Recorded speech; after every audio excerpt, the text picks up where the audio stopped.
Bang Billy itu dia satu kampung dengan Yesus Kristus, jadi wajar dia paham karena dia orang yang Yahudi, dia satu kampung sama Yesus Kristus. Kawanua kalau orang Manado bilang, satu satu satu inilah satu ras begitu. Jadi wajar kalau Bisa beliau bahasa paham. Indonesia. Jadi iya karena kan beliau lahir di Indonesia. Jadi Mbak kalau bertanya lebih banyak bisa langsung bertanya sama beliau. Beliau Ya, sangat tidak paham kenal tentang Yesus dengan Kristus. Yesus. Orang dia lahirnya di Indonesia kok, yang lahir yang satu kampung dan mengenal pribadi Yesus itu yang sebenar-benarnya, yang lahir barengan dengan Yesus lah, seperti murid-muridnya yang udah di sana gitu. Itu baru mengenal benar sisi pribadi Yesus. Kalau murid-muridnya, murid-muridnya tidak kenal Yesus Kristus, Mbak. Murid-muridnya mengenal namanya Yesua Hamasyah. Kalau waktu itu murid-muridnya memanggil Yesus Kristus, sudah dipastikan bahwa dia tidak akan balik karena dia punya nama adalah Yesua Hamasyah.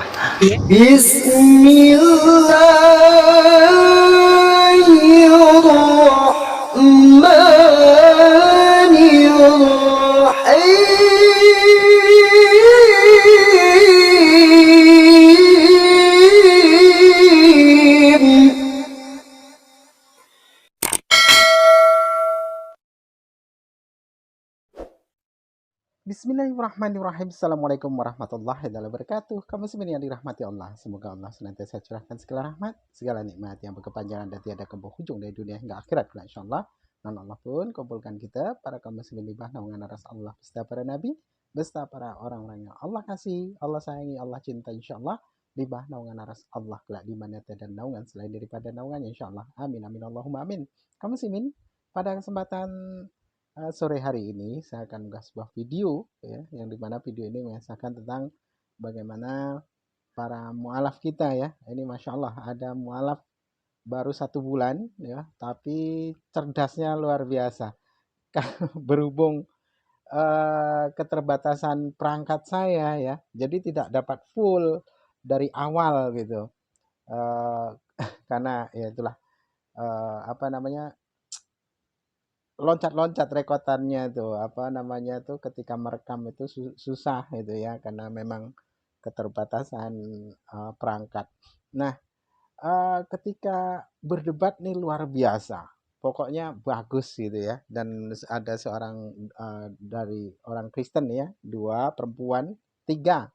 Yang satunya pernah tuh debat dengan saya tuh yang namanya Salomo tuh. Wah, nyerocos aja ya kan. Tapi ambil dalil sana, ayat ini, ayat itu, lalu mereka cocok-cocokkan, dia cocok-cocokkan. Lalu begitu saya kasih 1 ayat saja ya, langsung maki-maki kesurupan itu ketawa saya. Tapi tidak direkod ya karena kebetulan ya itulah tadi susah kalau tidak ada perangkat itu.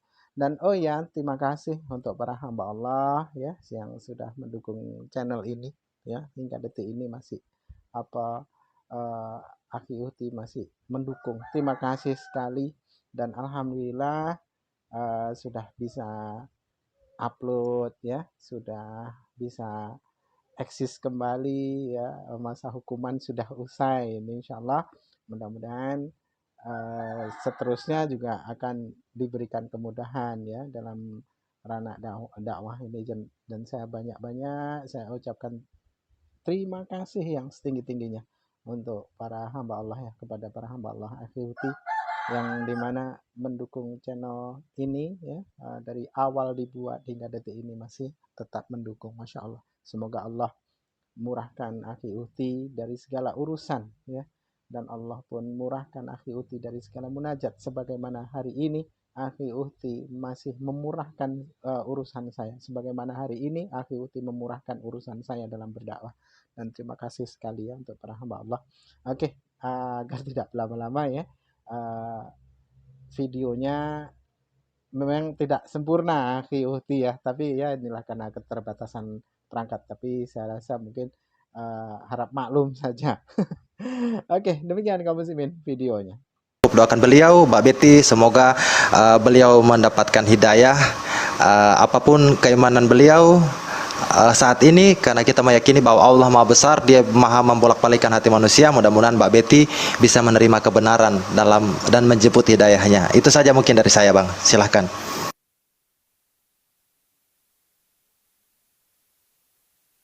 Mbak Betty, kira-kira Yesus itu dia menjadi Tuhan itu umur berapa ya, Mbak Betty? Mbak Betty?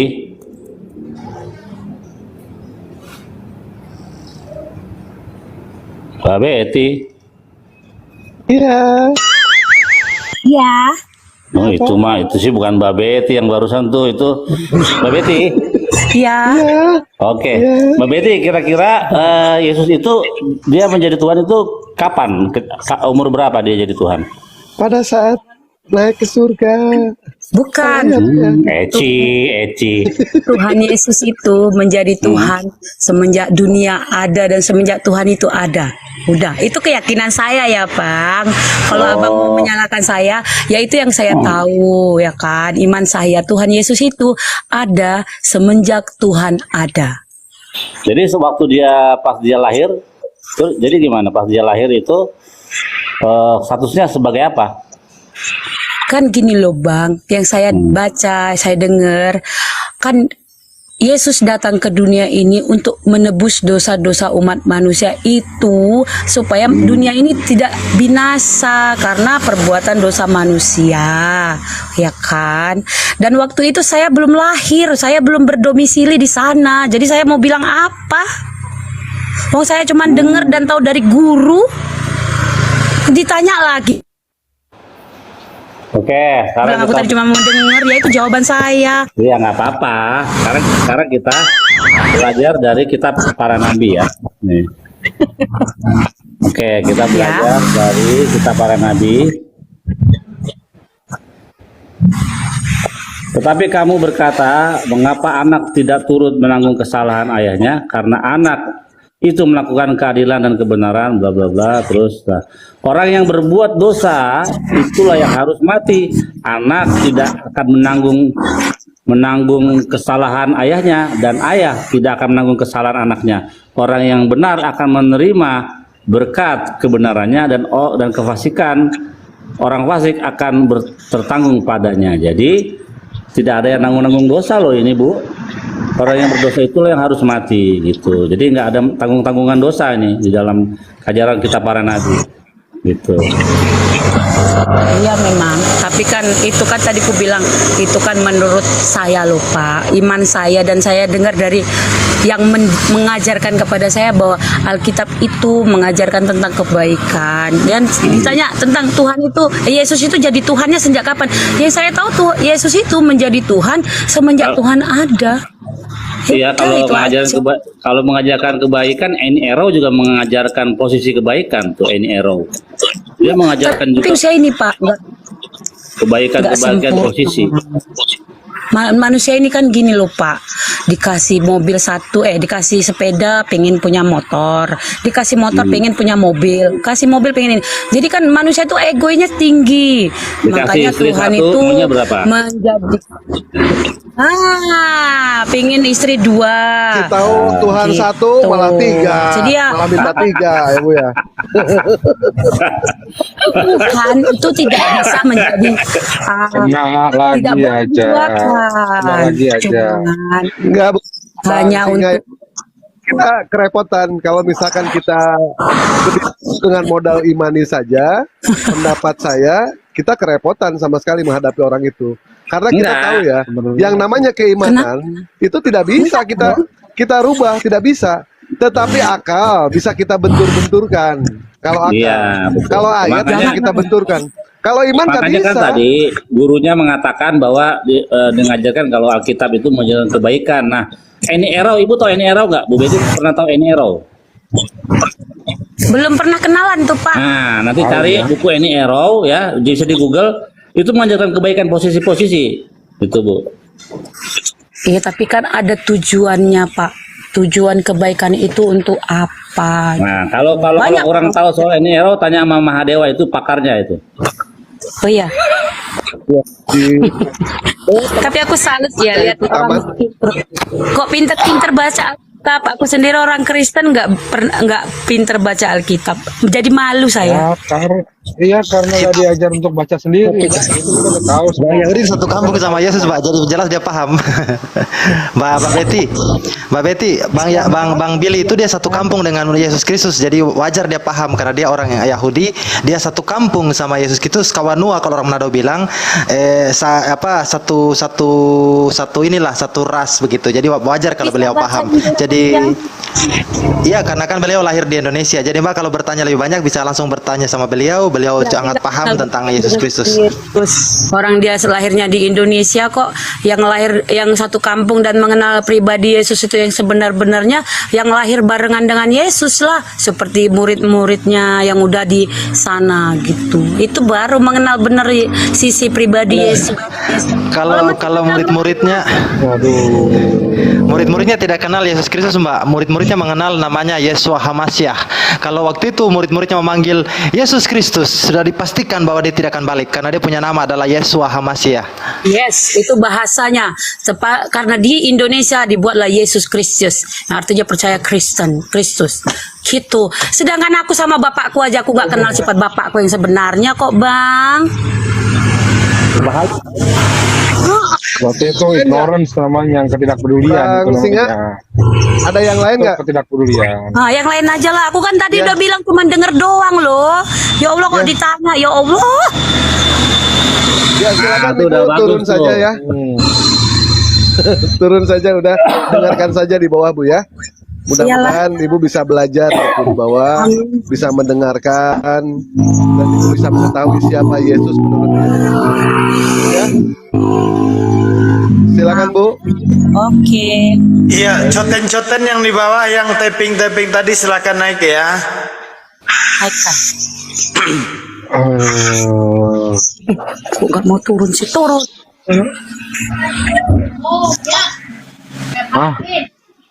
Ibu ini purba, sama kita Bu. Aku warga purba, hilang dia. Sama-sama purba ternyata. Kita nggak bisa diskusi sama orang yang modal imani saja, Bang Billy. Dari tadi kan dia mengenai soal itu iman saya, repot kalau seperti Ya itu. udah, ya habis Makanya di kalau udah stop, kayak gitu. nggak Betul. bisa. Itu Benar. yang pertama. Yang kedua, ketika kita bertanya, dia menjawab, kamu tidak punya Roh Kudus. Selesai, Bang. Selesai Nah, juga diskusi. Nggak bisa, kita nggak bisa diskusi. Ya. Jadi walaupun kita mau menjelaskan bagaimanapun juga, memang sudah dasar imani saja, sudah repot. Justru ya, yang namanya derajat manusia, mahkota manusia, itu terletak di akalnya. Itu mahkota manusia. Derajat manusia dilihat dari agamanya. Nah, kita ini kan sebagai manusia, kita ini diciptakan mempunyai pikiran, mempunyai akal. Kalau misalkan kita nggak banyak bertanya, Adalah ilmu akhlak yang berpengaruh kepada kehidupan sosial kita. Hablum minanas. Bagaimana kita mengasihi, saya mengasihi Mbak Hasian, bagaimana saya mengasihi saudara saya Bang Said, bagaimana mengasihi saudara-saudara saya yang lain. Itu saya bisa mempelajarinya dari Al-Qur'anul Karim karena begitu lengkap di sana, begitu sempurna ajaran Al-Qur'an bagaimana kita hidup dalam konteks sosial. Karena Yesus juga mengajarkan kasihilah musuhmu, tapi untuk merepresentasikan ajaran Yesus bukan berarti ajarannya salah, tidak. Tetapi Al-Qur'an melengkapi dan menyempurnakan, menjelaskan dengan detail bagaimana kita mengasihi orang. Bagaimana kita berdagang, bagaimana kita menjalani rumah tangga, bagaimana kita bahkan sampai berperang pun diatur, bagaimana peperangan yang baik seperti itu diatur. Jadi konsep sosial itu sangat lengkap dalam Al-Quran. Terus Yesus mengatakan bahwa tidak ada satupun iota dari hukum Taurat akan dihapus sampai langit dan bumi ini runtuh. Tidak ada satupun titik koma atau iota dari hukum Taurat ini akan hilang. Jadi hukum Taurat di situ ada hukum norma-norma Taurat, itu contohnya tentang bagaimana kita mengasihi Allah dan bagaimana kita mengasihi manusia. Ada dalam hukum Taurat itu norma-normanya. Sedangkan ada berhubungan dengan tradisi. Tradisi itu contohnya tentang Sabat dan lain-lain, itu tradisi dari Torah. Tetapi kalau bicara norma-norma dari hukum Taurat, Al-Qur'anul Karim tidak pernah membantah satupun hukum-hukum Musa. Contoh, jangan ada padamu Allah Itu tertulis juga dalam surah Al-Baqarah ayat 163. Itu juga diperkuat oleh Al-Ikhlas, Qul Allahu Ahad. Sama poinnya dengan hukum Torah nomor 1. Hukum Torah nomor 2, jangan menyembah bagimu patung dalam bentuk apapun, atau jangan menyembah berhala. Itu tertulis dalam surah Al-Qasas ayat 88. Berarti tidak membantah ajaran Torah. Hukum yang ketiga, jangan menyebut nama Tuhan Allahmu dengan sembarangan, atau jangan kita menyebut dengan sembarangan Asmaul Husna. Itu ada dalam surat Al-Araf ayat 180. Hormatilah ayahmu dan ibumu supaya lanjut umurmu di tanah yang diberikan Tuhan Allahmu kepadamu. Itu ada dalam surat An-Nisa ayat 36. Bagaimana implementasi kita mengasihi orang tua kita. Jangan membunuh ada dalam Al-Furqan ayat 68. Jangan bersinah ada dalam surat Al-Isra ayat 35 ayat 32. Jangan mencuri ada dalam Al-Baqarah ayat 188. Jangan berdusta ada dalam Al-Ahzab ayat 70. Jangan mengingini atau jangan dengki, dengki dengan sesama. Itu ada dalam An-Nisa ayat 54. Itu dipastikan bahwa Al-Qur'anul Karim tidak pernah membantah ajaran Isa Al-Masih. Dia tetap menjalankan esensi-esensi dari Torah, dalam tanda kutip norma-norma dalam Torah itu sendiri, tentang bagaimana kita mengimplementasikan Torah. Itu ada dalam Al-Qur'anul Karim. Itu esensinya ada di sana, yang mana kita mengasihi Allah atau hablu minallah, dan bagaimana kita mengasihi sama manusia, yaitu hablu minanas. Uraiannya seperti tadi. Hukum pertama sampai hukum ke-10 itu ada semua dalam Al-Qur'anul Karim, kecuali hukum tentang Torah tentang tradisi tentang hari Sabat.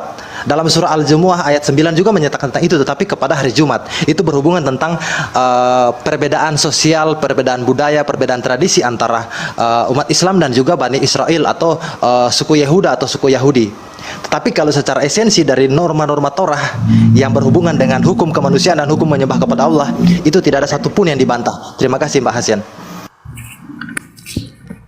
Iya. Tapi Yesus tidak pernah mengatakan Tuhan itu Allah Islam. Apa itu Allah apa? Yesus mengatakan Allah itu Bapa, tapi kenapa Bang Stanley bilang Allah yang benar itu Allah SWT? Padahal Yesus bilang Allah yang benar itu Bapa. Padahal Allah SWT dan Bapa itu kan berbeda. Terus Stanley bilang ajaran Nabi Muhammad tidak berlawanan sama ajaran nabi-nabi sebelumnya. Padahal hukum 10 Musa bilang jangan membunuh, jangan mencuri, jangan berzina. Padahal Nabi utusan Muhammad mengatakan bunuhlah orang-orang yang tidak beragama Islam. Itu bagaimana? Mbak, kalau begitu saya minta tolong salah satu saudara saya bacakan 1 Samuel 15 ayat 3. Di situ menyatakan Allah Elohim atau Bapa atau Elohim itu menyatakan bunuhlah semua orang kafir atau orang Amalek, suaminya, istrinya, lembunya, cicak, nyamuk yang ada di rumahnya, bunuh semuanya. Boleh dibaca dalam 1 Samuel 15 ayat 3. Jadi jangan mengatakan bahwa Al-Quran bukan mengajarkan pembunuhan. Konsep pembunuhan di sini adalah dalam konsep peperangan. Nah, kalau secara konsep peperangan, orang berperang itu bukan datang main catur, bukan datang main domino. Di sana mereka berperang, otomatis saling membunuh. Nah, apakah baru dalam Al-Quran tertulis seperti itu? Jawabannya tentu tidak. Karena dalam kitab Samuel, 1 Samuel 15 ayat 3, ajarannya lebih sadis di sana. Umat Islam mengatakan kalau kita berperang jangan kita bunuh anak-anak dan juga perempuan. Tetapi dalam 1 Samuel 15 ayat 3, perempuan harus dibunuh, anak-anak harus dibunuh, lembu dibunuh, kasarannya cicak, nyamuk, kecoa yang ada di situ bunuh semuanya. Itu ada dalam 1 Samuel 15 ayat 3. Kalau Mbak tidak percaya silakan dibacakan 1 Samuel 15 ayat 3. Itu perkataan firman Allah yang diturunkan lewat Nabi Samuel dalam kitab Nefiim. Terus kalau kita barometer pada ajaran Yesus, Mbak boleh bacakan dalam Lukas 19 ayat 27. Siapapun yang tidak menerima saya sebagai raja atau sebagai Mesias, bawalah mereka ke depanku dan bunuhlah mereka depan mataku. Itu perkataan Yesus dalam Alkitab, sabda berwarna merah. Jadi kalau kita bicara konteks pembunuhan, Islam menarasikan itu dalam konteks peperangan. Kenapa harus seperti itu? Karena kita berperang bukan kita datang main karet di sana, bukan kita datang main catur, bukan kita datang main sembunyi-sembunyi, bukan. Kita di sana berperang, saling membela keimanan, saling membela wilayah. Jadi itu tidak salah karena konsep peperangan itu bukan terjadi 610 Masehi. Peperangan sudah ada semenjak semenjak Yakub sudah ada peperangan antara Mesir, begitu di zamannya Raja Daud atau Nabi Daud sudah ada peperangan di saat dia melawan Goliat. Raja Saul, Raja Sulaiman dan raja-raja yang tertulis dalam Nefiim itu semua konteksnya membunuh. Karena peperangan adalah saling membunuh, mempertahankan wilayah, mempertahankan keimanan, mempertahankan kebenaran. Nah, kalau seandainya Mbak bernarasi bahwa Islam adalah ajaran yang ajarkan membunuh, membunuh dalam konteks ini dibenarkan jika dalam konteks peperangan. Di saat kita membela keimanan, kita membela wilayah, kita punya hak dalam konteks sebagai umat manusia, peperangan itu boleh terjadi dan boleh melakukan, karena peperangan itu memang harus saling membunuh. Tapi sekali lagi dalam konteks perang. Tetapi jika Mbak bilang bahwa itu hanya ada dalam ajaran Islam, Mbak salah. Karena dalam 1 Samuel 15 ayat 3 mengatakan bahwa yang dibunuh itu bukan cuma pasukannya, suaminya, istrinya, serta para pasukan, istri-istri, anak-anak, lembu, domba yang ada di rumahnya, semua wajib dimusnahkan. Itu untuk bangsa Amalek atau bangsa kafir. Nah, itu perkataan firman Allah yang turun lewat Nabi Samuel. Berarti masih lebih manusiawi Islam dong. Islam mengatakan jangan membunuh wanita dan anak-anak. Tetapi Bible menyatakan bahwa bunuh laki-laki, perempuan, ibu, anak-anak, bunuh semuanya. Itu menurut Bible. Pertanyaannya, manakah yang lebih manusiawi? Al-Qur'anul Karim lebih manusiawi dalam mengatur konsep peperangan. Terus yang kedua, jika Muhammad dan baginda Rasulullah dinarasikan bahwa dia mengajarkan pembunuhan, jangan salah. Kembali lagi ke tadi bahwa itu dalam konteks peperangan. Dia pun tidak sampai akhir hayat mengikuti peperangan. Peperangan pertama beliau hadapi itu bersama sahabatnya namanya Abu Hurairah dari peperangan 610 Masehi itu kan. Setelah itu kan beliau sudah tidak ikut peperangan. Nah, tapi kalau konteks yang sama juga dalam Lukas 19 ayat 27 mengatakan Yesus yang berkata langsung pada saat itu. Mbak boleh baca Lukas 19 ayat 20. Barang siapa yang tidak menerima aku sebagai rajanya, bawa mereka ke depanku dan bunuhlah mereka di depanku. Itu perkataan Yesus. Jadi kalau klaim siapa yang mengajarkan membunuh, Yesus juga mengajarkan membunuh dalam Lukas 19 ayat 27. Elohim juga berfirman melalui Samuel juga mengajarkan membunuh, bahkan lebih tidak manusiawi karena manusia dan wanita dan anak-anak pun harus dibunuh menurut Bible. Sedangkan menurut Al-Quran lebih manusiawi, yang mana anak-anak dan wanita tidak boleh dibunuh. Silakan Mbak Hasyan. Ya, tunggu bentar Ya, aku sebelum turun aja, dijawab. aku nggak paham. Soalnya aku masih awam. Turun aja aku ya. Ya, gini Asian. Ini Asian ini dia pengen turun karena melihat tapping di bawah. Teman-teman tolonglah. Ya, jaga Nanti aja tappingannya. dong lagi. Turunkan aja Lan. Cari apa aja Kristen yang lain yang lebih paham. Iya, ini Kak Mariam kenapa dia minta turun nih? Ada Bang Rudi, ada semacam banyak teman di sini. Liatin aja diskusi, jangan banyak typing gitu, ya. Iya, nanti aja aku gabung lagi. Turun dulu ya. Oke, siap, nggak apa-apa. Kita naikin aja orang typing di atas, suruh dia aja yang diskusi di atas. Jangan dulu turun, jangan dulu. Aduh. Iya, gimana mau turun kan? Ini teman-teman di bawah kayak gini gitu, seolah-olah. Ya. Udah nggak sanggup dia, jangan dipaksakan. Iya. Tidak, tadi yang lucu dia membawa Asmaul Husna Allah Subhanahu wa taala. Tidak paham tetapi membawa Asmaul Husna Allah Subhanahu wa taala itu dinobatkan kepada Yesus. Ini lucu ini orang benar. Bagaimana mungkin yang namanya dia mau mengkais-kais mengenai soal ketuhanan di dalam Bible? Dia ketuhanan Yesus di dalam Bible tidak ketemu, akhirnya mereka mencoba mengemis di dalam Al-Qur'an. Ini kan hal yang hal yang konyol.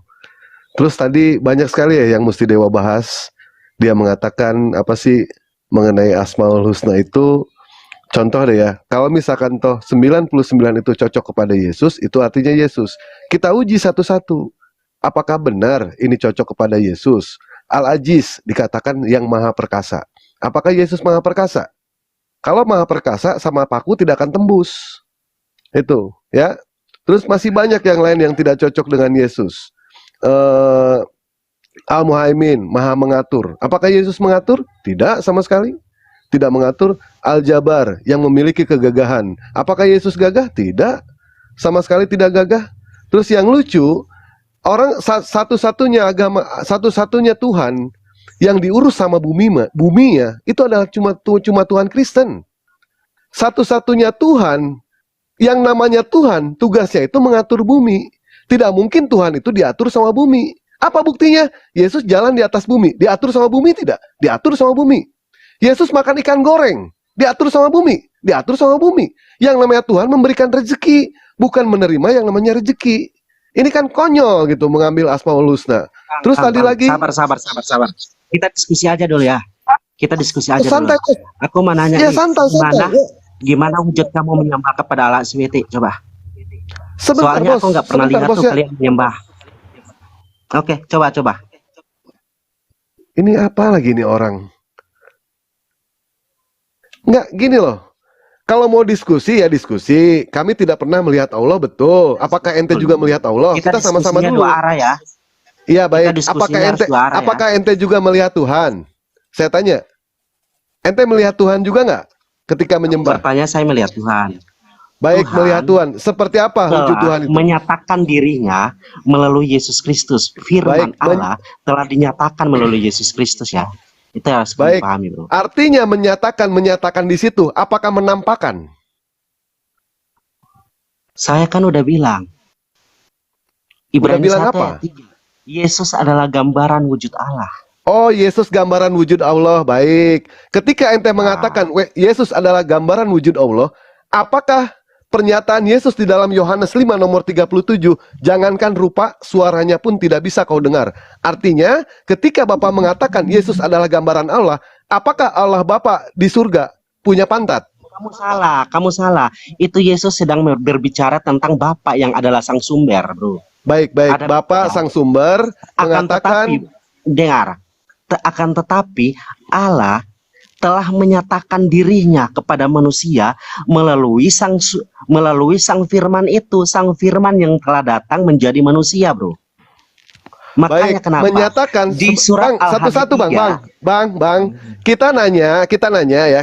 Nanti saya tanya, Abang nanti jawab. Ketika Abang mengatakan menyatakan diri, sebentar Bang. Bang, sebentar Bang. Saya kasih kamu pertanyaan dulu tentang Nur Muhammad ya. Bisa nggak kamu kok hidup tanpa ngotot lari-lari Nur Muhammad ini segala Iya, macam. kan kita dua arah tuh. Bisa nggak Kau tahu kamu hidup diskusi tanpa Nur nggak? Muhammad? Tadi kau kan bertanya, ya. Iya. Kau bertanya tentang wujud, ya. Maka dijawab ini. Jangan kau lari ke Nur Muhammad ini segala macam kak tergesa-gesa kau. Kamu kasih pertanyaan gitu. Iya, kita sekarang dua arah, kamu jawab Bang. dulu tentang Nur Muhammad, apakah kamu bisa hidup tanpa tadi Nur Muhammad? Sabar dulu. Salomo, mau diskusi apa mau adu congor ke atas? Kalau mau diskusi, kita bikin aturan. Iya, kita diskusi tapi dua arah, bro. Iya, tapi Kita jangan diskusi ke orang dua ngomong, arah. kamu ngomong juga. Soalnya Allah yang aku Ya, sembah sekarang bukan gini, Allah yang benar, bro. mau ditendang apa di mana? Nggak gini. Ditendang nggak gini malu loh sama orang di bawah. Tadi Kristen kita yang pintar bahas udah takut, mengenai kan? soal Kalau ada ketuhanan. Kristen yang pintar udah takut kan? Pintar Bukan apa kau pinter, lu pintar? bukan pinter. Kau loncat-loncat Lu mah congor doang. sebentar Adinda Singa. Kau loncat-loncat bertanyanya. Pertama kau tentang wujud dari Allah. Kemudian kau loncat lagi, kau diam dulu. Bego. Ketika orang bicara itu kau diam dulu. Nggak tahu etika kau. Yang kedua kau loncat lagi ke Nur Muhammad. Mana yang mau kami bahas? Maka satu-satu Pertanyaan dari saya, selesaikan bro. Pertanyaan dulu. aku kan belum ada. Bego, Pertanyaan dengarkan aku belum dulu. ada, bro. Selesaikan dulu tentang satu topik, baru loncat ke topik lain. Itu etika diskusi. Ini baru dijelaskan tentang wujud, kau lari lagi ke Nur Muhammad. Bagaimana ini? Maka satu-satu Adinda, silakan Dewa. Kita satu-satu ya. Coba, ayo, Kalau silakan. di dalam Islam itu laisa kamitsli syai'un. Allah itu berbeda dengan makhluk ciptaannya. Seperti apa? Kami tidak ada yang tahu, bahkan para nabi pun tidak ada yang mengetahui. Itu adalah Allah mengatakan di dalam Al-Qur'an. Nah, sekarang ketika ente mengatakan wujud Yesus adalah wujud Allah Bapa di surga. Pertanyaan saya, apakah Allah di surga punya pantat seperti Yesus? Silakan. Oke, sebelum saya jawab itu, saya akan jawab dulu. Saya akan kasih kalian juga analogi juga. Tadi kalian mengatakan bahwa Allah tidak diserupakan oleh apapun, benar kan? Tetapi ternyata di surat Al-An'am nomor 101, Allah disetarakan dengan seorang istri. Nah, itu jawabannya. Baik.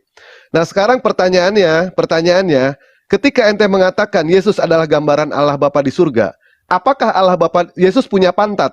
Apakah Allah Bapa di surga punya pantat? Silakan. Sekarang aku menanya, apakah Nabi Nuh punya Allahu Akbar ini. Nah, Orang Jawab dulu, itu yang ditanya itu jawab dulu. Kau, Nur aduh, Muhammad bukan Muhammad bukan. kacau ini. Nah, Nur Muhammad nanti kita bahas itu. Nanti kita bahas itu. Kamu tahu aturan nggak? itu bersama-sama loh. Kamu tahu aturan nggak? Kamu tahu aturan debat nggak? Kalau kamu nggak tahu aturan, turun kamu. Makanya aku minta kamu jelasin dulu tentang Nur Muhammad. Turun. Tadi dia minta Allah, sekarang minta Nur Nabi Muhammad. Kita bereskan satu-satu dulu. Kalau misalkan kalau kita beres satu, baru kita loncat kepada yang lain. Nanti tanya lagi mengenai soal Nur Muhammad. Nah sekarang pertanyaan saya tolong dijawab. Di typing nggak jadi masalah. Ketika ente mengatakan Yesus menyatakan, betul menyatakan di situ artinya menceritakan eksistensi Allah Subhanahu wa taala, bukan Yesus itu adalah gambaran Allah. Justru ketika ente mengatakan Yesus adalah gambaran Allah, pertanyaannya, Yesus di dunia punya pantat. Apakah Bapak di surga punya pantat? Silakan typing jawab. Kita selesaikan dulu satu-satu.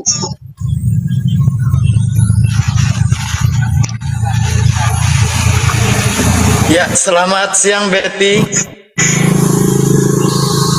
Wis Pajo, subhanallah. Terima kasih Abang. Ya, selamat siang Betty. Iya, selamat siang.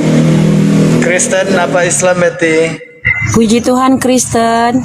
Ya, silakan dimulai diskusinya, tapi jangan seperti yang barusan ya Kak Betty ya. Kita diskusinya santun aja. Iyalah, dalam Oke, agama siap. kalau tukar pikiran itu memang harus sopan santun paling utama karena kita menunjukkan kita beragama. Iya betul. Bang Billy naik Bang Billy. Nah, silakan, monggo. Silakan. Apa yang mau dibahas, Mbak Betty Lapea? Silakan. Betty Helena bang, bukan Betty Lapea. Salah, itu sinetron ya. Ya. Iya, itu Silakan, Mbak drama. Betty.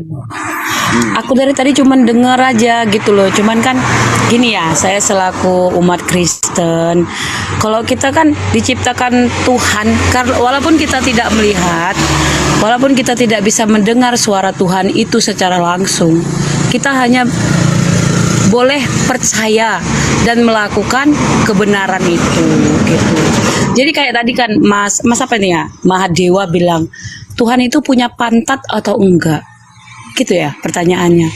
Iya. Ya kita itu semua kita ini bisa nggak memastikan Tuhan itu punya apa? Ya kita itu kan cuman percaya bahwa Dia itu ada yang menciptakan langit bumi gitu loh. Bukan itu, Bu. Tadi dia mengatakan kalau Yesus adalah gambaran dari Allah di surga. Ya. Ya kan? Allah menciptakan manusia, konon katanya sesuai dengan gambar dan rupa. Kok hilang-hilang? Ya, sesuai dengan gambar dan rupa. Makanya pertanyaannya itu, ketika ada satu pernyataan, saya susul dengan pertanyaan. Pertanyaan saya, Yesus di surga, Yesus di dunia punya pantat, apakah Bapak di surga punya pantat? Ini loh Mas Mahadewa, kalau kita bertanya jawab seperti saja. itu, ya kan? Iya, jawab saja. Jawab saja. Ya, jawab saja. Yesus Ya sesuai kan dengan gambaran Tuhan. imanmu. Yesus kan gambaran Tuhan. Iya. Betul? Allah Jawabannya itu konon gini aja, katanya, itu sesuai dengan iman dan kepercayaanmu. Selesai. Gak ribet kok. Kalau imanmu ribet. mengatakan dia seperti itu. Ibu, ini kan karena yang gini kita ditanya membahas tentang tentang dengar dulu. Kok kepercayaan kami? Ini kan kita tentang membahas tentang kitab kamu yang mengatakan gambaran Allah itu ada pada Yesus. Maka ditanyakan oleh saudara Dewa ini, apa ketika Yesus punya pantat, Allah itu punya pantat nggak? Ya itu sesuai dengan dia gini Apalagi- hakikatnya.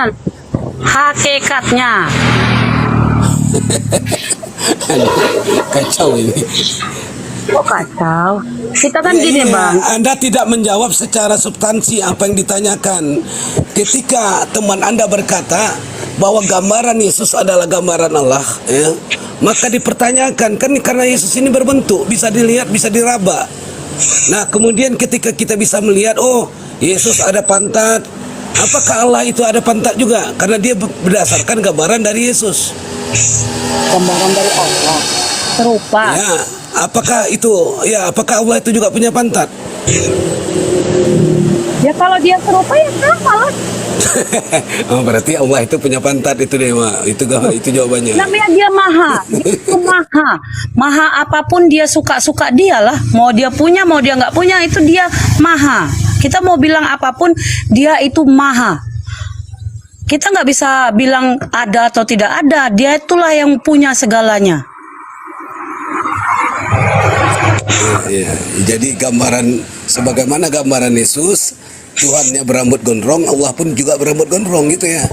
Loh, makanya dibilang di sini Pak, Tuhan itu adalah yang maha. Maha itu adalah dia bisa menyerupai apapun yang dia mau. Kita tidak bisa bantah. Wah, masa Tuhan kamu punya ini? Masa Tuhan? Ya suka-suka dia, orang dia yang bisa menciptakan semuanya kok. Mau apa kita? Nggak bisa dong. Kan di dalam Torah ditulis Lo is el mikazef. Tuhan itu bukan manusia.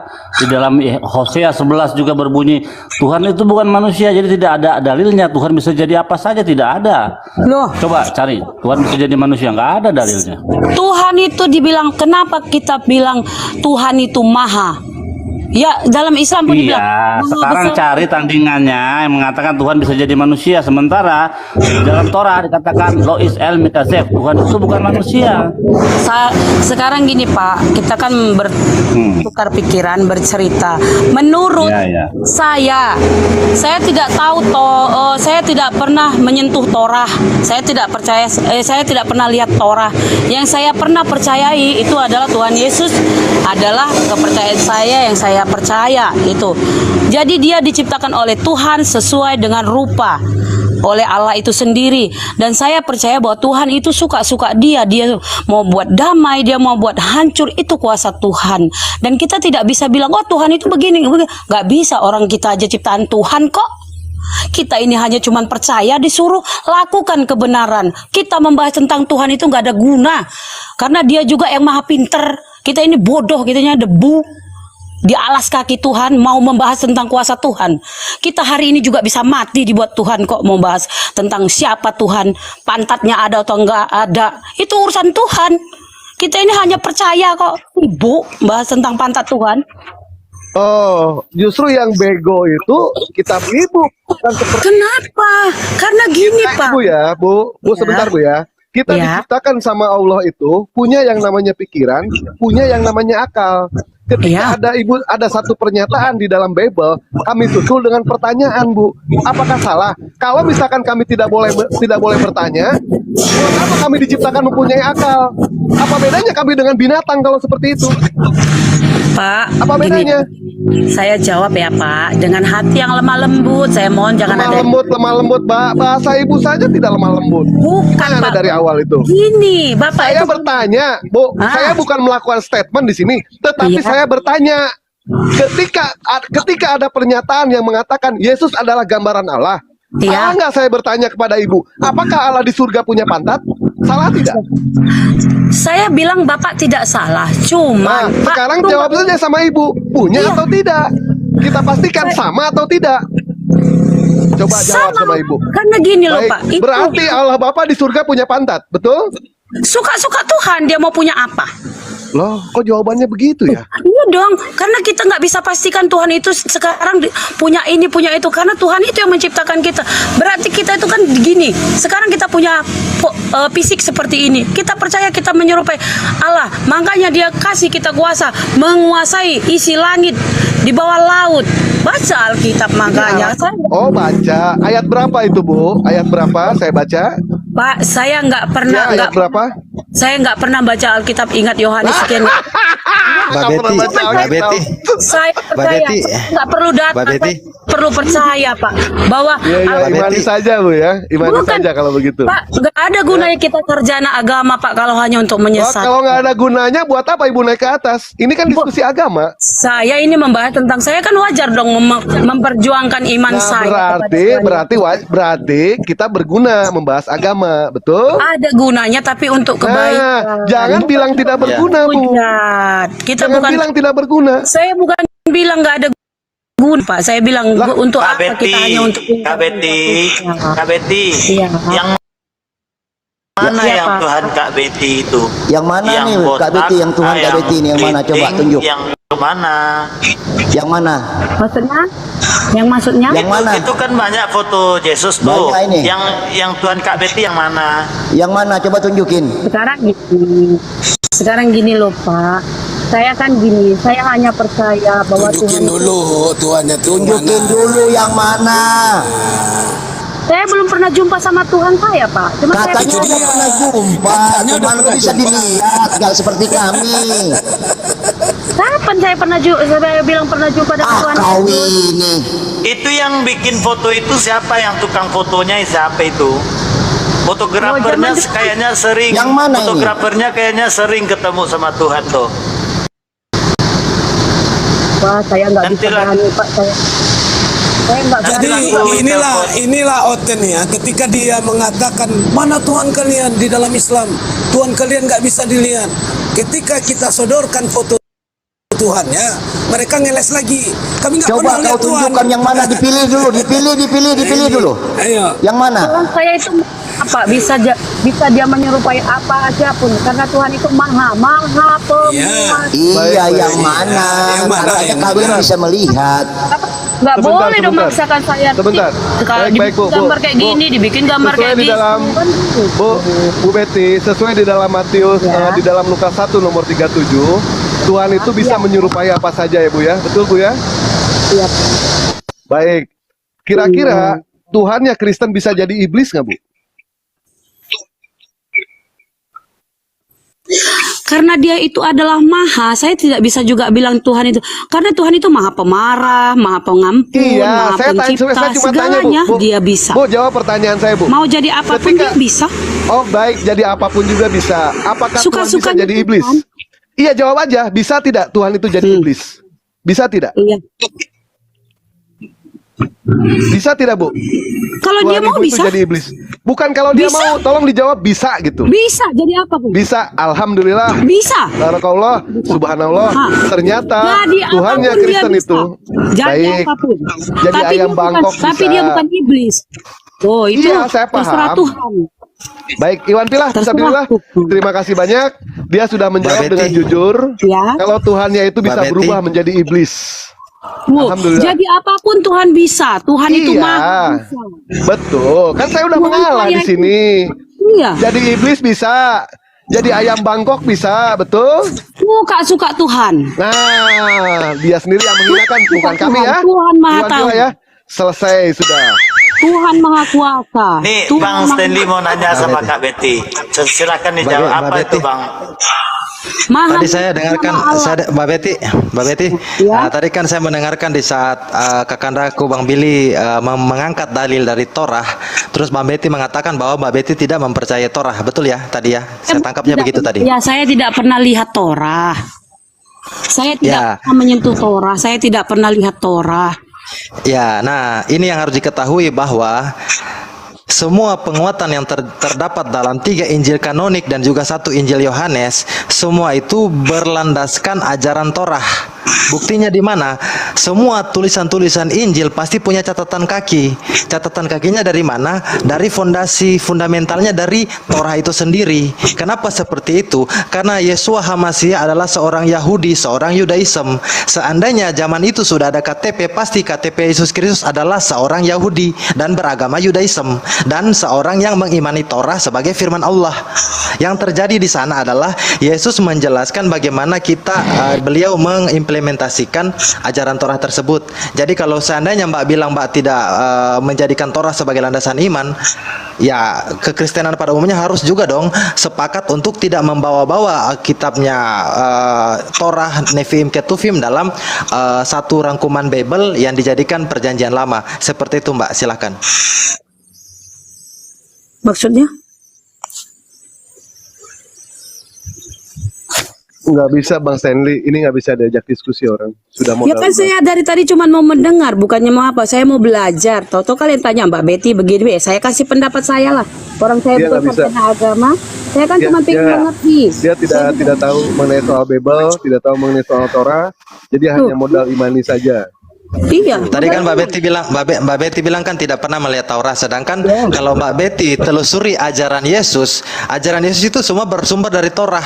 Adonai Eloheinu, Adonai Ehad, Adonai Hashem, Adonai Ehad. Itu yang Yesus jelaskan lagi dalam perjanjian baru, yang mana menekankan lagi bahwa Shema Israel, Adonai Eloheinu, Adonai Ehad. Itu sumbernya dari mana? Itu sumbernya dari Torah yang diuraikan lagi oleh Yesus Kristus. Semua ajaran Yesus dalam Injil semua bersumber dari Torah. Dia mengimplementasikan dalam konsep kasih kepada Allah dan kasih kepada manusia, tetapi pohon keimanannya dari Torah, seperti itu. Jadi di saat Mbak Betty bilang bahwa yang dipercaya Yesus tidak mempercayai apa yang diuraikan Torah, yang diuraikan tadi bahwa sama Kakanda Billy, yang mana Yesus itu Allah tidak pernah menyerupai manusia. Ya Yesus pun demikian. Yesus mengatakan bahwa semua yang diuraikan Yesus adalah implementasikan bagaimana dia menjelaskan konsep Torah itu sendiri. Jadi di saat orang Kristen tidak mau menjadikan barometer iman dari Torah, berarti tidak mengikuti Yesus, karena Yesus sendiri adalah seseorang rabi atau seorang guru dari Yudaism yang menjelaskan bagaimana mengimplementasikan Torah yang disebut dengan hukum kasih tersebut. Hukum 1 sampai ke 4 kasih kepada Allah, dan hukum 6, 5 sampai ke 10 hukum kasih kepada sesama manusia. Kurang lebih seperti itu Mbak Betty. Silakan. Saya nggak tahu membahas sampai ke situ, Pak. Saya tahu saya mengenal Yesus itu sebagai kasih. Gimana Ibu nggak bisa, nggak tahu kayak gitu? Ibu kan belajar tentang Bibel. Bibel itu kan Alkitab Ibu, ya kan? Nah kalau Ibu ingin mengenal siapa Yesus, maka Ibu harus paham dengan Alkitab, Bibel Ibu. Jangan ketika dibacakan Bibel Ibu bilang, oh saya nggak tahu, saya cukup imani Yesus. Nggak ada kayak gitu Ibu. Ya. Gini loh Pak, ini kan debat publik. Saya kan hanya bilang, saya tadi Pak, saya bukan sarjana agama. Nah ini ngeles lagi. Tadi begitu lantang mengatakan Karena Yesus. ya gini, kan ada lagunya Kanda. Aku tak tahu apa yang ku katakan gitu. Makanya saya katakan, saya hanya percaya bahwa Tuhan Yesus itu adalah utusan Allah yang diciptakan sesuai Iya dengan betul, dia utusan Allah, dia betul. Dia bukan Tuhan, dia utusan. Diciptakan menurut sendiri. Betul dia utusan itu. Iyalah, Jadi dia sebagai Bapak Putra. coba kamu dengarkan baik-baik ya. Apakah Allah itu bisa disamakan dengan makhluk atau tidak? Baca Yesaya 46 ayat 5 ya.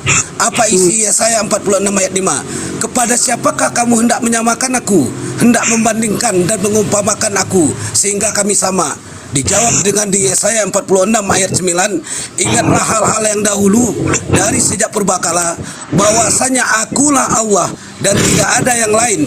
Akulah Allah dan tidak ada yang seperti aku, dan tidak ada yang seperti aku. Ya. Jadi dia tidak dapat dibanding-bandingkan. Tetapi ini ayat ini. Kalau kamu mau mengkonter ayat ini, baca lagi ayatnya yang mengkonter ayat ini di dalam Bibel kamu. Jangan asumsi. Tadi kamu udah declare kamu tidak ngerti Alkitab.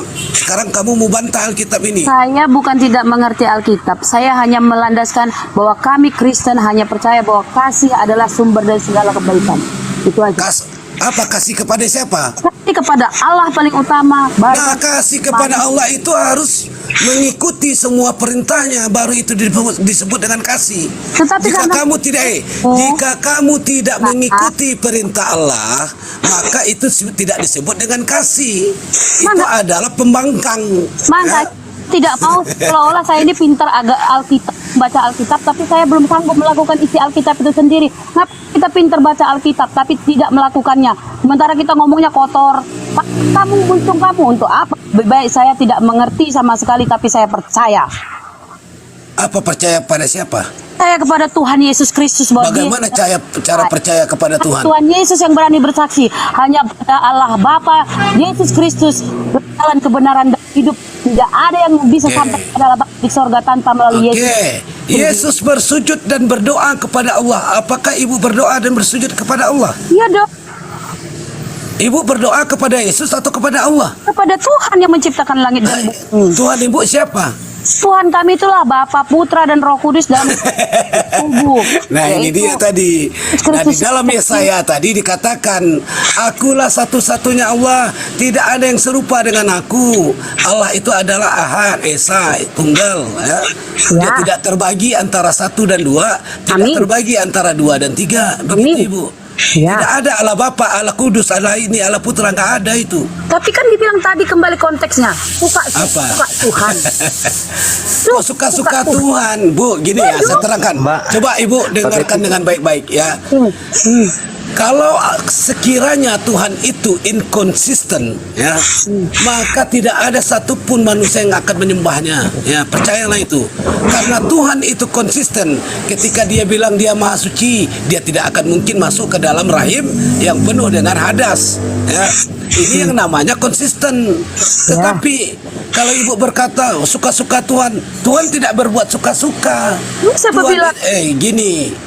Anda jangan dengar dulu supaya Anda tidak ngeyel. Saya konsumsi otak Anda itu 1 menit. Ya. Iya, saya gini Pak, saya tidak mau membela Tuhan, karena Tuhanlah yang membela Apalagi saya. ini. Kok Tuhan membela kamu? Di mana Tuhan membela kamu? Kenapa Tuhan itu yang menciptakan saya sekarang? Di mana ayatnya bahwa Tuhan membela kamu di dalam Saya Bible? tidak bawa Silakan. ayat itu. Saya hanya percaya bahwa saya itu tidak perlu. Inilah kemudian modal asumsi. Ketika tidak ada ayatnya, ketika tidak ada dalilnya, kemudian mencoba akrobatik kata-kata. Tidak ada ayatnya itu Pak. Percaya bahwa Tuhan itu yang membela saya sampai. Tuh baca typingan di bawah kamu modal asumsi semua. Bukan, Nggak saya bebas. sampai hari ini itu hanya karena kasih, bukan karena kepintaran. Mbak Betty, Iya Mbak Betty. Pak. Iya Pak. Ya, permisi Mbak, saya mau tanya juga Mbak.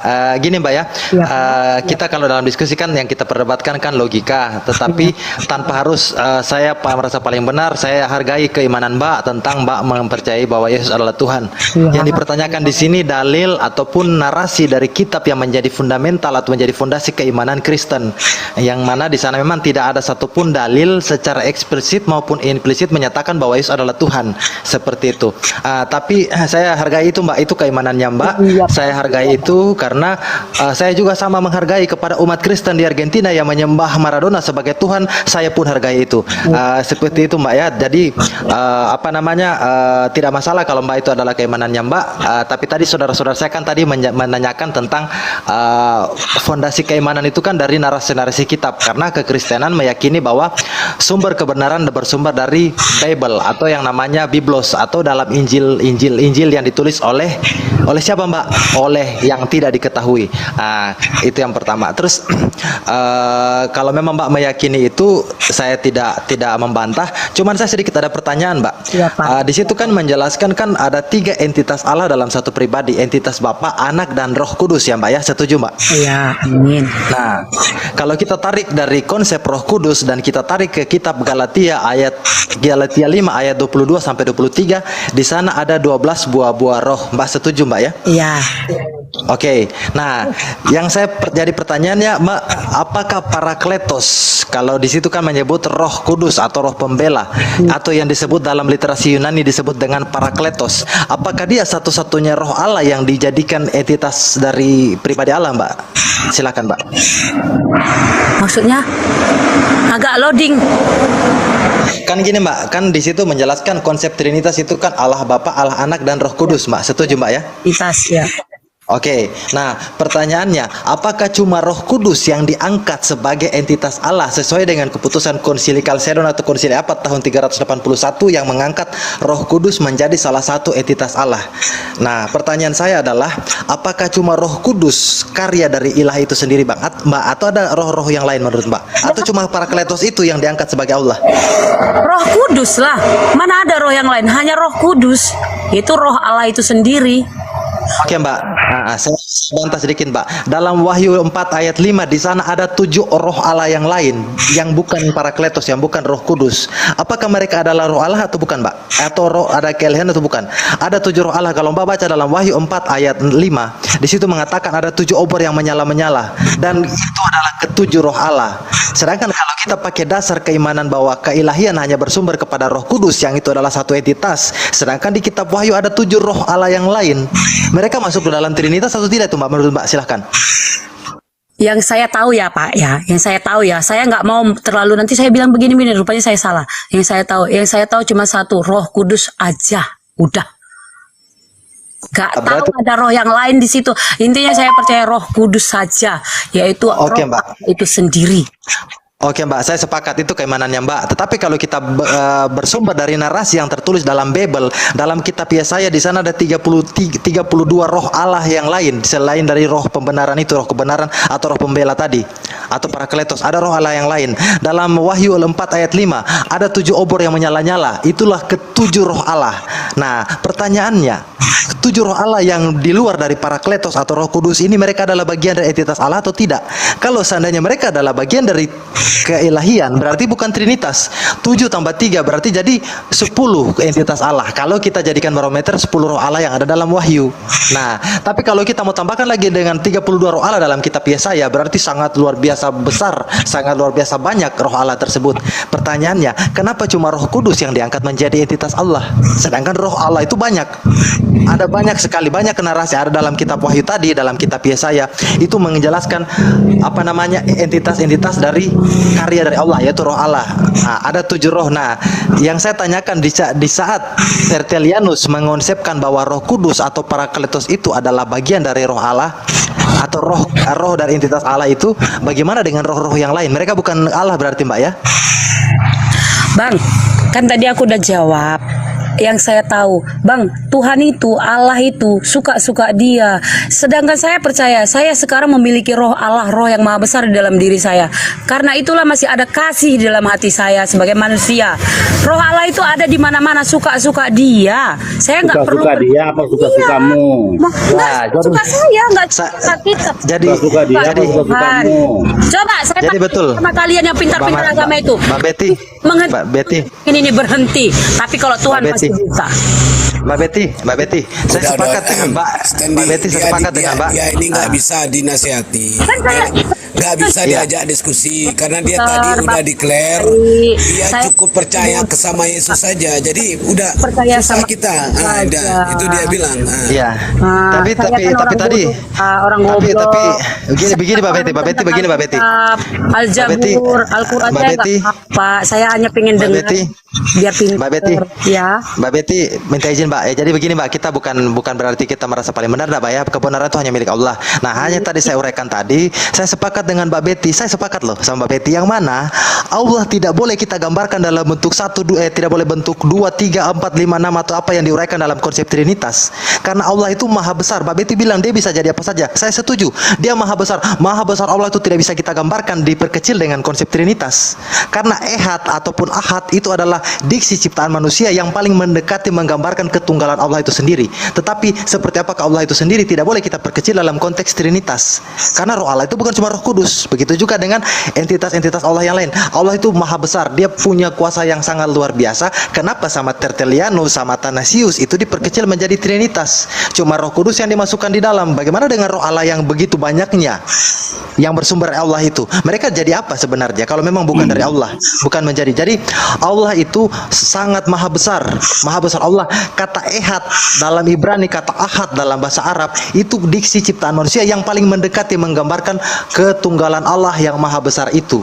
Saya setuju bahwa Allah itu maha besar dan maha tunggal atau satu. Tidak setuju dengan konsep-konsep yang dibuat oleh Tertullianus tahun 225 Masehi, Athanasius 256 Masehi, dan juga Konsili Nikea tahun 325 Masehi dan Konsili Kalsedon tahun 381 Masehi tentang mengkonsepkan Allah itu seperti ini dalam konsep bilangan. Karena dari 1 sampai 100 apapun bilangannya ciptaan manusia, apapun bilangan ciptaan oleh ahli-ahli matematika, Isaac Newton dan lain-lain, tidak bisa menggambarkan Allah itu seperti apa, karena dia sangat maha besar. Kenapa Tertullianus dengan bangganya menjelaskan bahwa Allah itu ada 3? Seperti itu Mbak. Saya sepakat dengan Mbak bahwa Allah itu maha besar. Tetapi jika dia digambarkan dalam bentuk manusia, dia sudah menggambarkan bentuk hanya Roh Kudus, itu saya tidak setuju, karena Allah itu sangat maha besar. Terima kasih Mbak, silakan. Ya, gini loh ya Bang. Misalnya ini kan pendapat saya ya. Terserah maksudnya ini pendapat saya. Saya punya ibu ya, saya punya bapak. Saya ditunjukin, itu loh ibu kamu, namanya si Anu, namanya si Anu. Ah, nggak percaya saya. Oke, berikan gambarnya. Baru saya percaya. manusia kan terkadang banyak yang bebal gitu. Bermacam-macam cara orang untuk memperkenalkan bahwa Tuhan itu seperti dengan kita. Tetapi tidak bisa manusia menyamakan kuasanya seperti Allah yang bisa menghidupkan dan mematikan. Itu. Jadi kami sebagai orang Kristen percaya bahwa Yesus itu serupa dengan Allah dan menurut kuasanya Allah itu digambarkan seperti demikian. Itulah yang kami percaya, bahwa kami yakin bahwa Yesus itu pernah ada dan menciptakan keajaiban-keajaiban dengan kuasa dari Allah. Itu yang saya tahu pendapat saya. Oke Mbak, saya mungkin tadi pernah bertanya kepada Bang Singa Allah dari Padang, saya pernah bertanya kepada Bang Said yang dari Jakarta, kepada Abang RR dari Jawa tadi, tapi mari kita bertanya kepada seorang yang namanya Abang Billy yang satu kampung dengan Yesus Kristus dari Yahudi. Silakan Bang Billy. Ini satu kampung ya, secara antropologis beliau lebih mengenal Yesus karena beliau adalah seorang Yahudi. Silakan Bang Billy. Ya, salam semua. Jadi kita nggak bisa berbuat apa-apa karena ibu ini kan hanya mengimani saja. Dia melandaskan pengetahuannya lewat imani saja apa yang dia tahu. Nah, Tuhan itu tidak pernah menghukum orang yang tidak tahu.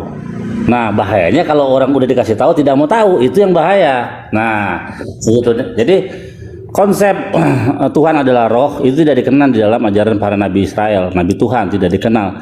Tuhan itu sejatinya bukan roh, tapi Tuhan itu bisa kita pahami, bisa kita mengerti lewat apa sifat-sifatnya.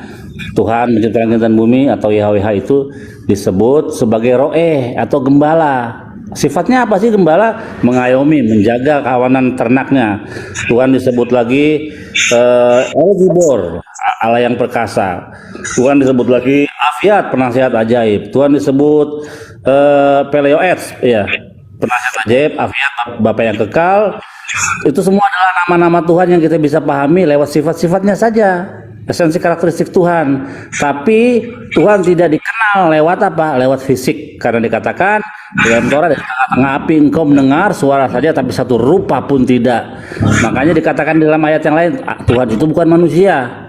Jadi itu semua saling sambung menyambung. Ketika Moshe Rabenu Musa berkata, perlihatkanlah dirimu kepadaku, Tuhan bilang tidak ada yang bisa melihat aku bisa hidup. Jadi memang Tuhan itu pencipta langit dan bumi itu tidak berbentuk fisik. En lo hagu fenegu lo narok elaf kedus satu. Artinya Tuhan itu tidak mempunyai bentuk bersama untuk jasmani dan kekudusannya tidak bisa disandingkan dengan apapun. Nah, jadi konsep pertama datang bahwa roh gini, ada malaikat Allah.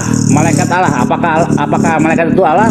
Api Allah, angin Allah, awan Allah, roh Allah itu adalah ciptaan semua. Makanya dikatakan dalam kitab Zakaria, Allah lah yang menciptakan roh. Jadi roh Allah itu bukan roh. Kenapa kalian bisa menyatakan bahwa Tuhan itu roh? Karena terjerembab di dalam terjemahan yang salah oleh terjemahan Lembaga Alkitab Indonesia di dalam Kejadian 1 ayat 1. Ferua Elohim merakhevet alpeni hamaim, dan roh Allah melayang-layang di atas permukaan air. Nah, itu terjemahan yang salah, saudara-saudara.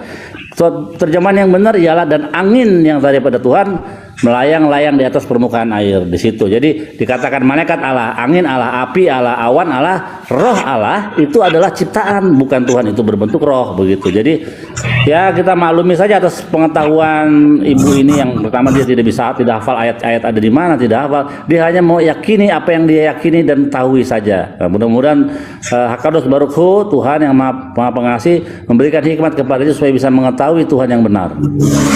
Lanjut. Ya, Mbak Betty mungkin sudah dengarkan narasi yang dibangun oleh sekampungnya Yesus Kristus ya. Yesus berasal dari Yahudi dan begitu juga abang ini dari Yahudi.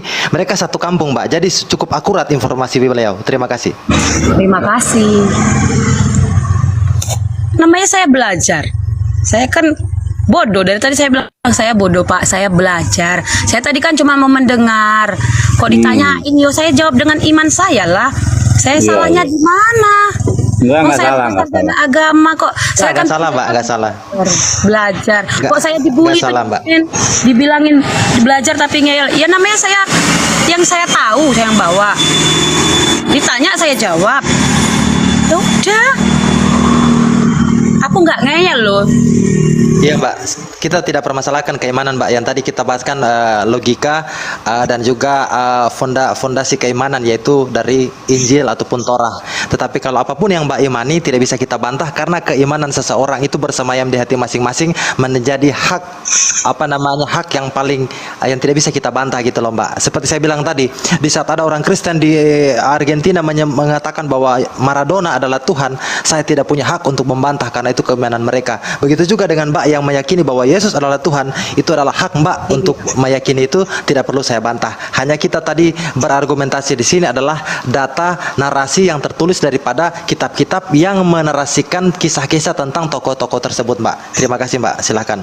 Makasih ya Bang. Oh, saya di sini mendengar aja ya Bang. Saya jangan ditanya-tanya. Boleh kan? Kalau nggak boleh saya turun. Oke, bisa ini kan dibesarkan kamera saya. Jadi kita sedikit mengedukasi nih soal apakah Tuhan itu bisa menjadi apa saja seperti dikatakan seenak-enaknya. Nah.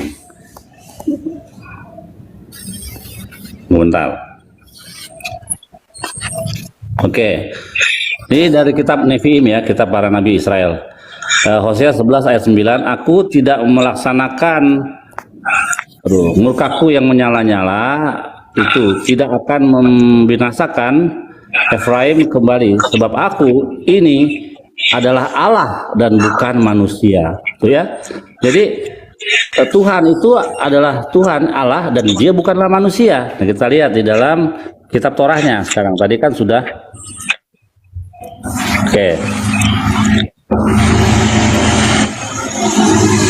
Allah bukanlah manusia sehingga ia berdusta. Bukan anak manusia sehingga ia menyesal. Nah, lihat. Yang bisa berdusta itu pasti bukan kucing atau semut, karena mereka nggak tahu berdusta. Ketika mereka lapar ya mereka lapar. Makanya yang bisa berdusta hanya manusia. Oleh sebab itu dikatakan Allah bukan manusia. Lo is kazef. Jadi sejatinya Tuhan itu tidak bisa menjadi apa saja seenak-enaknya, dia bisa jadi apa aja. Enggak, justru dia menyatakan lewat Torah dari kitab para nabi bahwa dia itu bukanlah manusia. Karena ketika Tuhan menjadi manusia, dia akan terbatas ruang dan waktu. Dia tidak bisa berada di tempat yang di dalam 5 tempat bersamaan.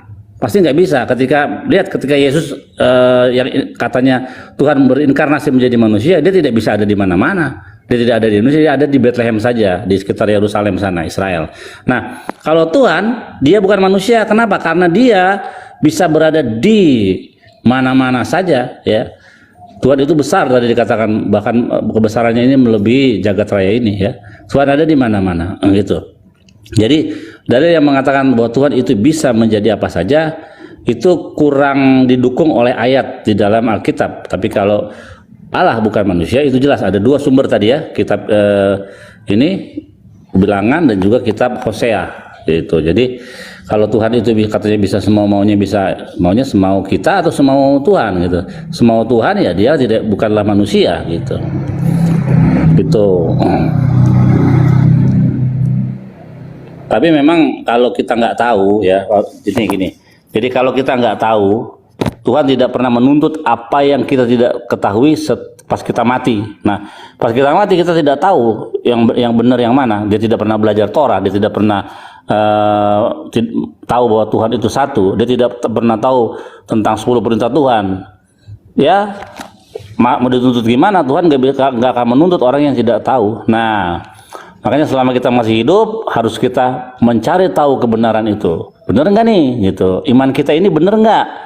Kalau hanya imani saja, ya repot nanti kayak tadi diskusikan ditanya ayat berapa nggak tahu. Nah itu makanya di dunia debat ini atau diskusi agama ini, lintas agama ini perlu dibentengi oleh modal agama, yaitu pengetahuan ayat, pasal, dan doktrin. Nah harus dipisahkan tuh nanti antara doktrin dengan kebenaran, karena biasanya kebenaran bertentangan dengan doktrin, pasti itu, pasti. Kita lihat tadi bagaimana konsep Allah itu adalah roh, itu nggak ada yang diajarkan oleh para nabi Israel. Tidak pernah bahwa Allah itu berbentuk roh, enggak. Tapi Tuhan itu dia bisa kita pahami lewat sifat-sifatnya saja, begitu. Lanjut. Iya, izin menambahkan ya Bang Billy, memang benar sih ketika dalam beragama itu nggak hanya cukup imani saja Mbak Betty. Bahkan di Amsal pasal 16 ke 22 itu jelas loh dikatakan bahwasanya akal budi itu adalah sumber kehidupan bagi yang mempunyainya. Dan ketika Bang Billy membawakan ayat Hosea dan bilangan tadi, memang benar. Bahkan di Mazmur pasal 50 ayat ke-21 dikatakan dengan jelas, Allah itu menegur seorang fasik yang mensederajatkan atau mensetarakan antara aku dan Bapa. Itu Mbak Betty. Silakan Bang Stanley. Ya, saya mungkin sudah selesai tadi, sudah dipaparkan juga sama.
Nah, demikian tadi kamu sih Bene, yang dimana wah luar biasa.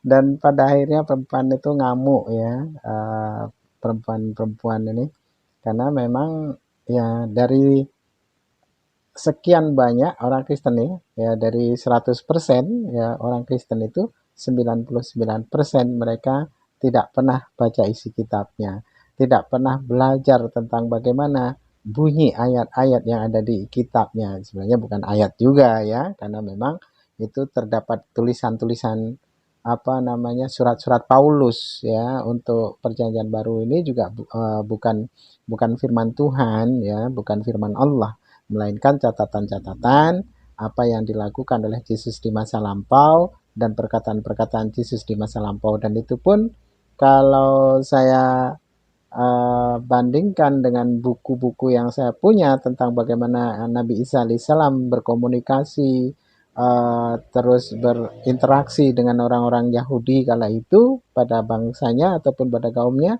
tidak seperti itu ya. Kalau di buku yang saya punya ini, di sejarah para nabi ini, Nabi Isa ini begitu lembut bahasanya. Bahasanya itu begitu lembut, sama seperti ya sama seperti para nabi pada umumnya ya. Kesahannya ketika mereka berinteraksi dengan kaumnya itu sangat Islami begitu ya. Ini sejarah para nabi ya, termasuk Nabi Isa alaihissalam. Jadi beda sekali itu.